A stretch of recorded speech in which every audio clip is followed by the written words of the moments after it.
Hi viewers, welcome to మన ధాబా కథలు. ధాబా అంటే ధరణి భారతి.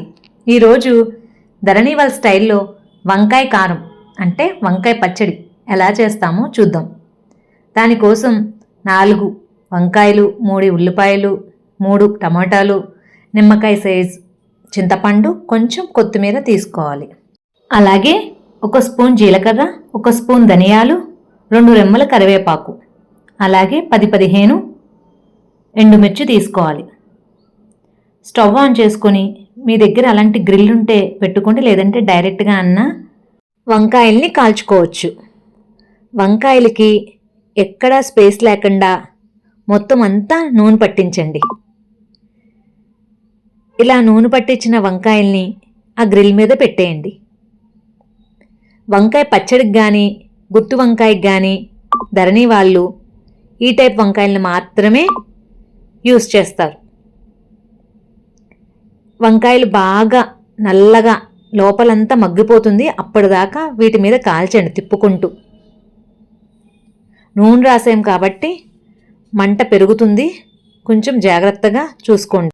మూకుడులో ఆయిల్ వేసి ముక్కల కింద చేసుకుని వంకాయల్ని మగ్గించుకునే వంకాయ పచ్చడి కన్నా ఇలా డైరెక్ట్ ఫ్లేమ్ మీద వంకాయల్ని బాగా కాల్చుకొని చేసుకునే పచ్చడికి టేస్ట్ చాలా బాగుంటుంది. వంకాయలు బాగా నల్లగా పైన తొక్కంతా కాలిపోయాక వాటిని పక్కకు పెట్టేసుకొని ఇప్పుడు మనం 3 టమాటాలను కూడా అలాగే పూర్తిగా నూనె రాసి పొయ్యి మీద వాటిని కూడా నల్లగా మాడేదాకా కాలనివ్వండి.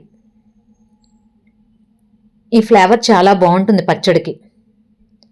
అలాగే ఉల్లిపాయలు, మనం తీసుకున్న 2 ఉల్లిపాయలకు కూడా ఫుల్గా నూనె పట్టించి వాటిని కూడా మగ్గనివ్వండి మంట మీద.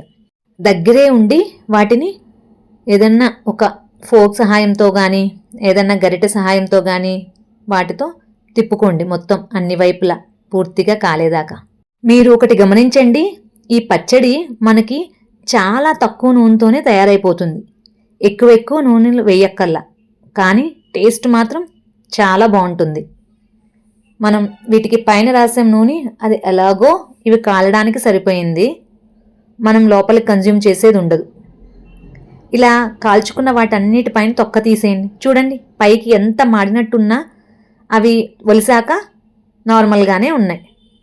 ఇప్పుడు ఒక ప్యాన్లో మనం తీసుకున్న 1 స్పూన్ జీలకర్ర, 1 స్పూన్ ధనియాలు, కరివేపాకు రెమ్మలు డ్రై రోస్ట్ చేయండి. నూనెమి లేకుండా డ్రై రోస్ట్ చేసేయచ్చు. బాగా ఆ వేసిన ధనియాలు, జీలకర్ర, కరివేపాకు వేగి వాటిలోంచి మంచి స్మెల్ బయటకు వచ్చేంత వరకు లో ఫ్లేమ్లోనే వేయిస్తూ కలుపుకుంటూ ఉండండి. అలా వేయించిన వాటిని ఒక ప్లేట్లోకి తీసి చల్లారనివ్వండి. ఇప్పుడు అదే ప్యాన్లో ఒకే 1 స్పూన్ ఆయిల్ వేసి అందులో మనం ముందుగా పక్కకు పెట్టుకున్న ఎండుమిర్చి 15 ఎండుమిర్చి దాకా తీసుకున్నాం ఇక్కడ నేను.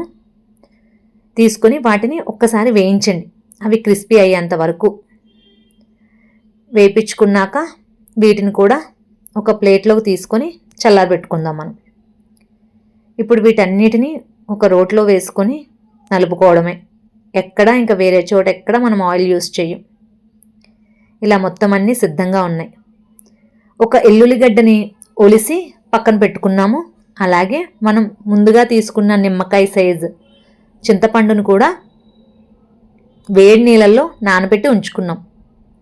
ఏ పచ్చడికైనా వేడి నీళ్ళల్లో నానబెట్టుకుని వేడి నీళ్లు వాడితే ఆ పచ్చడి చేయడానికి పచ్చడి ఎక్కువ రోజులు నిల్వ ఉంటుంది, తొందరగా పాడైపోదు. ఇప్పుడు డ్రై రోస్ట్ చేసుకున్న ధనియాలు, జీలకర్ర, కరివేపాకు ముందు దంచుకోవాలి రోటిలో వేసుకొని. అవి మెత్తగా దంచేసుకొని అప్పుడు అందులోకి మనం ఎండుమిర్చి వేసి కూడా దంచుకుందాం. దంచుకోవడానికి కొంచెం టైం పడుతుంది, కానీ మిక్సీలో వేసిన వాటికన్నా దంచుకునే దాని టేస్ట్ చాలా అంటే చాలా బాగుంటుంది.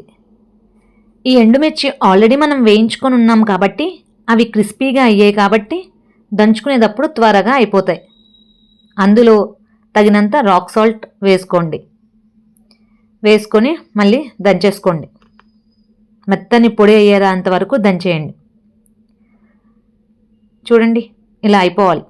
ఇప్పుడు ఇందులోకి మనం ఒలిసి పెట్టుకున్న వెల్లుల్లిపాయ రేకలు ఆర్ వెల్లుల్లి గెడ్డ ఆ రేకలను కూడా వేసేసి అవి కూడా కలిసేలాగా రోట్లో వేసి దంచేయండి.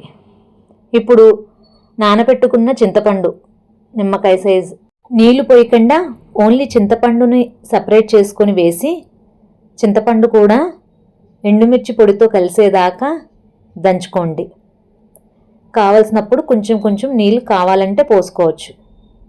ముందుగానే జారుగా అయిపోతే దంచుకోవడానికి వీలవ్వదు, టైం ఎక్కువ పడుతుంది దానికి.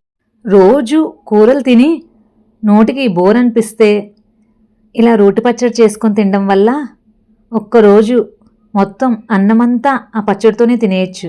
ఈ రోటి పచ్చళ్ళు అంత రుచిగా ఉంటాయి.